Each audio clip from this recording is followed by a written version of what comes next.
Road కనెక్టివిటీని అభివృద్ధి చేసే లక్ష్యంతో హైదరాబాద్ లో రీజనల్ రింగ్ రోడ్ నిర్మించేందుకు తెలంగాణ రాష్ట్ర ప్రభుత్వం సన్నాహాలు చేస్తోంది.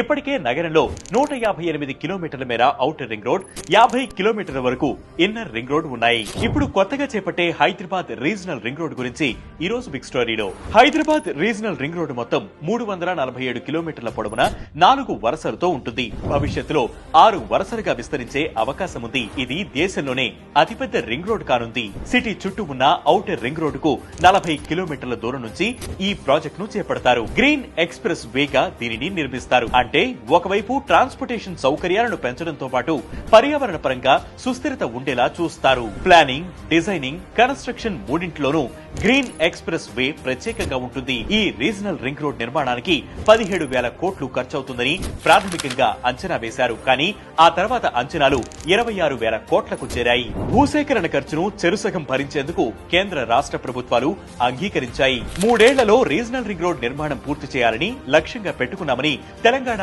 ప్రభుత్వం చెబుతోంది. ఆర్ఆర్ఆర్ ని 2 భాగాలుగా విభజించారు. సంగారెడ్డి నుంచి చౌటుప్పల్ వరకు విజయవాడ జాతీయ రహదారిని కలుపుతూ 161.5 కిలోమీటర్ల మేర ఉత్తర భాగం ఉంటే, చౌటుప్పల్ నుంచి సంగారెడ్డి వరకు 189 కిలోమీటర్ల మేర దక్షిణ భాగం ఉంటుంది. ఉత్తర, దక్షిణ ప్రాంతాలను రెండింటినీ కూడా కేంద్రం నేషనల్ హైవేలుగా గుర్తించింది. ప్రస్తుతం ఉత్తర భాగం రింగ్ రోడ్ ను నిర్మిస్తున్నారు. ఇందుకోసం 5,554.02 కోట్ల అంచనా వ్యయంతో National Highways Authority of India టెండర్లను ఆహ్వానించింది. ఎన్హెచ్ఏఐ ఈ ప్రాజెక్ట్ ను ఇంజనీరింగ్, ప్రొక్యూర్మెంట్ అండ్ కన్స్ట్రక్షన్